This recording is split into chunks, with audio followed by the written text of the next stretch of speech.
Hello, welcome to Panda Express. How may I help you? I don't work here.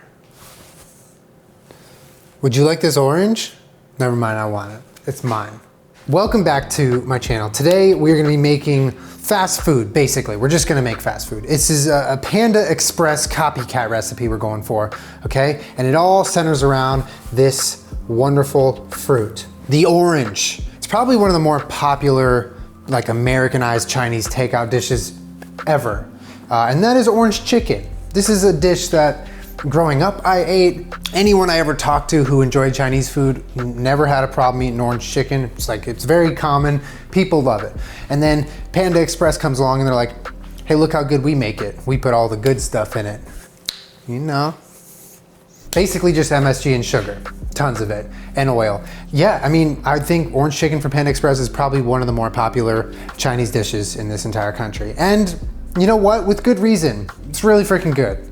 So I wanna make my own version of that today. I wanna make a DIY, a copycat, maybe just like a little bit oranger and a little bit more DIY than you would find at Panda Express. Also, no meat, so we're just gonna do our best here, okay? This is something I've actually tried doing before, okay? Usually you're watching me be the lab rat and I'm just running around with my rat nose sniffing around and trying to find the ingredients and just seeing what happens. This is something I've done. So it's not my first time doing this recipe, and I can tell you that the first time I did this, it turned out amazing, amazing.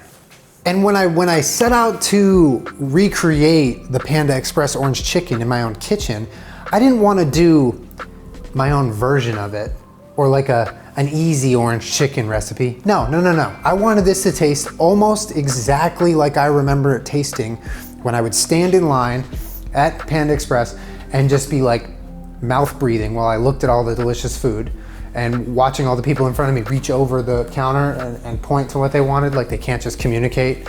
That's so disgusting. Why do people do that? Why do they reach around, you know, whatever. I loved it. It was somewhere I would go a lot growing up, and it was very bad for me, and that is probably what I loved most about it. So, if you're gonna join me on this recipe, grab your oranges and your other utensils and get ready to get started. Orange, you glad I didn't say you know I had to do it to him?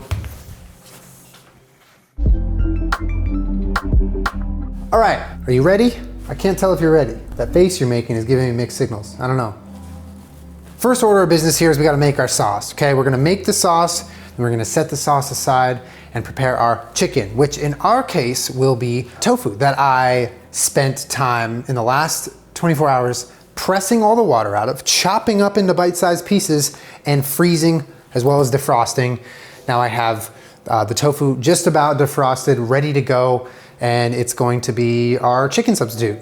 You can do whatever you want in terms of chicken. You can go cauliflower, you can go seitan, you can get pre-made vegan chicken bites. I don't care, do whatever you want. I'm not your dad. Actually, maybe I am, I don't know. Anyway, we're gonna start with the sauce, okay? So get a bowl, and let's begin by adding some things. Grab the tiny whisk. Okay, the first thing we're gonna add is a tablespoon of cornstarch and our water. Nope, this is the rice wine. Okay, this is the vinegar. I thought it was the water. Usually you can tell if water is vinegar by smelling it, and if it smells like vinegar, it's not water, it's vinegar. Anyway, we're gonna add the water and the vinegar to our cornstarch. And let's whisk this up so there's no clumps, sort of making like a more or less of a slurry right now. Then we're gonna add our soy sauce in the mix. Tamari. All right. This is the bulk of the work, by the way, is you know, getting the ingredients for your sauce, prepping the sauce, and then later on we'll be cooking the sauce. So it's good to get this out of the way early. Then we're gonna have our sesame oil here. Sesame oil is delicious and adds a really nice flavor to this recipe. This is our rice wine vinegar. Toss that in. Easy. I am filming a video. Silence. Second to last, we're gonna add a whole bunch of sugar. If you're wondering how Panda Express gets their orange chicken to taste so damn good, it's this, sugar. That's a lot of sugar. I don't know, it's like a cup or something, half a cup, I don't know. And now the last and absolutely not least in the order of ingredients for our sauce is the zest of 1 orange. So we're gonna zest this entire orange. All of the bright pigmented skin parts of the orange that are just the most orange is what we want to be zested. That has all the flavor, the aromatics, and this added to our sauce is going to really provide a nice orange chicken flavor. So we gotta get to zesting, and don't worry, the sauce does not go on the chicken like you're seeing it right now. This will be cooked. The sauce gets cooked down, it gets thickened up, gets double cheeked up on a Thursday afternoon, just ready to go. The more zest you can get off this thing, the better. It's just gonna result in a much, much stronger flavor profile in our final dish. All right, so we successfully disrobed our orange. It's completely naked. Looks kind of bizarre actually, naked orange. Naked orange, band name called it. Can't take it, it's mine. And you're gonna get the rest of the zest, drop it in there. Also keep this, we might need it later, I don't know. All right, I'm gonna give this a nice last whisk. Oh yeah, the sugar is definitely settling at the bottom. You're gonna wanna mix this a good amount so that the sugar can fully dissolve. I realized this last week, but when I do this, my head looks kind of giant. And it's really not that big in real life in proportion to the rest of my body. So I might need to get a taller tripod for this camera. We'll see, I don't know, fun fact. Okay, let's set this aside. This is donezo in the sunzo. Get it out of here. And now we move on to our egg mixture and our flour mixture, okay? If you've ever deep fried things that go in the dredge and the flour, the wet hand, the dry hand, the crispiness that you're looking for, that is what we're gonna do now. We want these pieces of chicken to become crispy, puffy, light, just the best texture anything could ever be, okay? So we're gonna get our egg replacer, our Bob's egg replacer, and some water, as well as an ingredient that I'm not thinking of. And then also we're gonna get our cornstarch and our all-purpose flour, and we're gonna have a wet station and a dry station. Once we prepare both of these, it's gonna be on to the frying process, which is just requires a whole bunch of peanut oil and elbow grease. So get ready. This is our egg replacer, and we're just getting this to the right consistency that we need. Over here we have our cornstarch and flour. In addition to just water, we're gonna add a little bit of oil, just about a couple teaspoons to our wet mixture. It needs to be a little bit more liquid. Beautiful. This might need to be kind of re-whisked. Something about the egg replacer when left to sit by itself, it kind of just like stiffens up. So I'm trying to err on the side of a little too much water, because after all, water is wet. And this is our wet mixture. Thank you for coming to science class in my kitchen. We're also gonna have some salt and pepper in both the dry and wet mixture.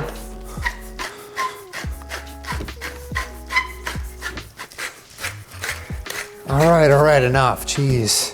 All right, you can sort of see the consistency here. It's like watery, but a little bit kind of lumpy and almost like loose glue. That was a weird analogy, but yeah, that's kind of what it looks like. That's our wet mixture. Our dry mixture is literally just flour. Now, we just gotta get our defrosted and previously frozen fake meat bits, and we are going to get to dredging and frying. I mean, this part of the recipe is pretty straightforward. We are going to keep one hand wet, one hand dry. You dip some pieces into the wet, drop them in the dry, and then drop them in the oil. Our oil should be about 350 degrees. Anywhere between that and 400 is ideal. So I'm gonna bring out our gas cooktop now, prepare for the deep fry. Are you ready? Ask yourself, are you ready to deep fry? And if the answer is no, maybe that's because you're not cooking and I am.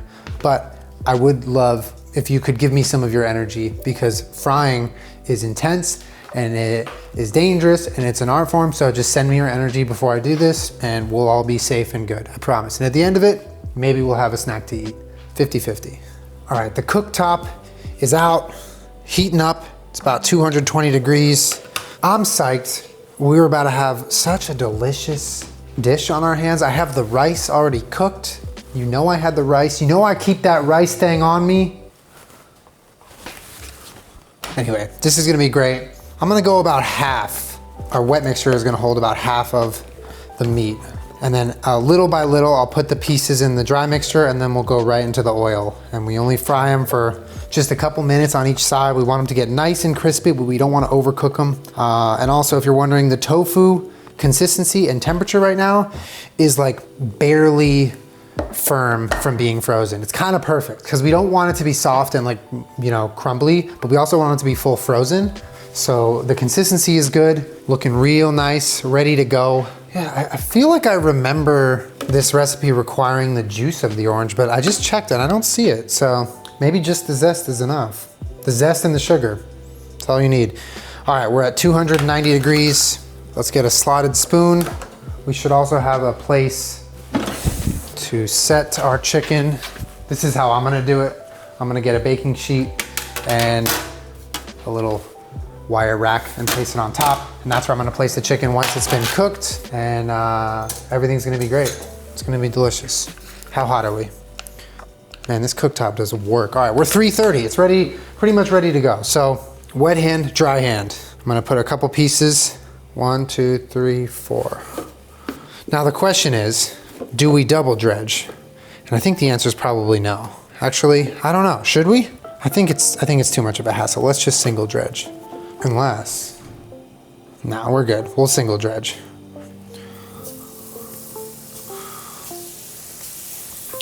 Let's put a couple more pieces in the dry and get our dry hand working. This is a mess. This part is a mess. It's never ever as clean or as convenient or as simple as you'd like it to be. I'm gonna lower the heat just a little bit. All right. We're getting a little light on the dry mixture here. All right, well, this is when the shit show begins. Welcome to my shit show. Everything's hot and scary. I'm like completely out of dry mixture and I'm like a third of the way through the protein. Oh no. All right, uno.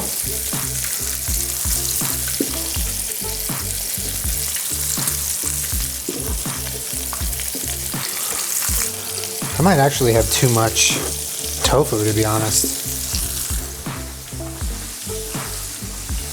All right, let's see what we got here.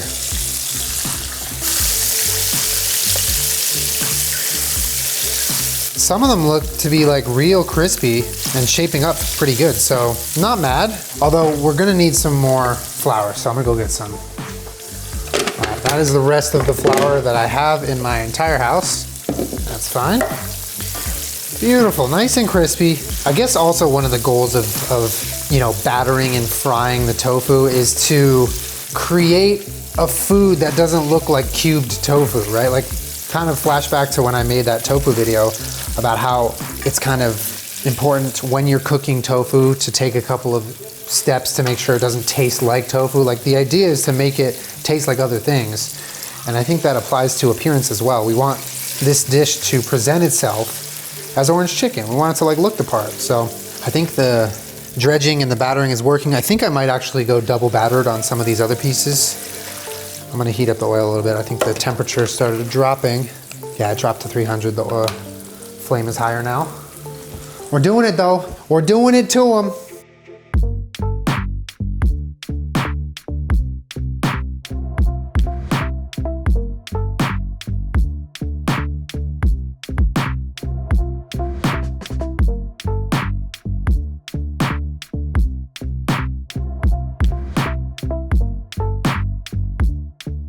I'm dropping the rest of this batch of tofu right into the dry mixture. The oil is heating back up. We're almost done here. Once we're done deep frying and getting these chicken pieces how we want them, we're gonna cook them in the sauce. And that's our final step to making our Panda Express delicious copycat orange chicken. Definitely don't drop the pieces of chicken from a high distance because the oil will splatter everywhere, kind of like I'm doing right now. Everything's great though. Everything's fine.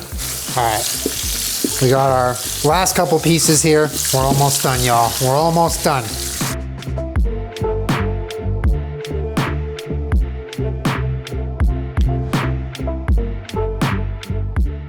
All right, we're almost there. This is about to be the grand finale. of our delicious orange chicken DIY homemade Panda Express version. We have all of our beautifully crisped up pieces of chicken here, and over here we have what's gonna start the sauce, which is some ginger, garlic, and red pepper flakes. We are gonna put a little bit of oil, 2 shots of oil. No, literally just like a teaspoon, 2 teaspoons, nothing crazy. And we got the pan on medium to medium low. Again, that's kind of a language that I don't really speak. Medium and medium low, I speak high. But we need to be careful not to burn things, so apparently. I'm gonna take my trusty spatula and just spread the oil, and I think the oil is almost hot enough. It's probably fine, let's go for it. Yeah, we got some sizzling, we got some crackle action. Yeah. Also, feel free to omit the chili red pepper flakes in this part if you don't like spice. I know traditionally orange chicken isn't very spicy. This is my showing self-discipline and refraining from putting a lot amount of pepper. Just trying to get a nice little baby cook on this ginger and garlic. And now we have our sauce mixture that's been sitting aside, chilling. Let's give it a nice last whisk, and we go. Beautiful. We'll reduce, it'll cook down, and actually you're gonna wanna get this to a boil. So once this reaches a boil, we're gonna cut the heat almost like back to a complete simmer, and that's where we're gonna add our chicken bits, and we donezo. So let's watch this boil. All right, that was quick. Cut the heat, dead ass. Give it a nice little stir. It smells just the part. It smells like orange chicken. We're gonna leave it in the pot so it can keep thickening up even though the heat is gone. I actually feel like even though it just started boiling, we could let it thicken up a little bit more. So it is time. We put our chicken into our sauce. Here we go. Oh God, it's going everywhere. There we go. Everything's fine. We only made a giant mess, but also you can eat that if you want. And I'm just gonna slowly fold the sauce over all these little pieces of chicken, and here we go, baby. It's turning into the orange chicken that we recognize, we know is delicious, we love. Also, I refrained from putting MSG on this. You can go ahead and do that if you'd like. I try not to cook with MSG, not because it's like healthier to cook without it, but it just kind of makes me feel weird. I eat the food and I'm like, I don't know if I did too much of this or if I should be, it's just, I'll leave it to the restaurants to feed me MSG. Anyway, here's our orange chicken.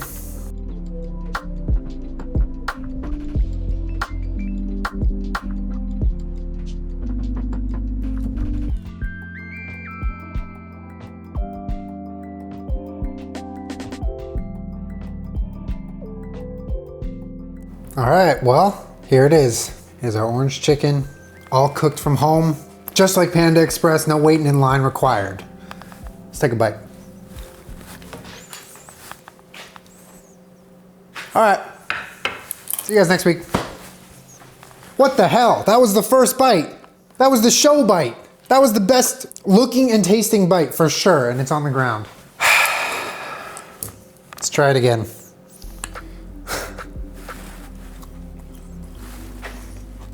Very good, even though I just dropped a better bite. This recipe really does taste like the real thing. The sauce hits every flavor that I remember. It's got the sweetness, it's got the orange, it's got just that Asian flair that you're looking for. The crispiness of the tofu, on point.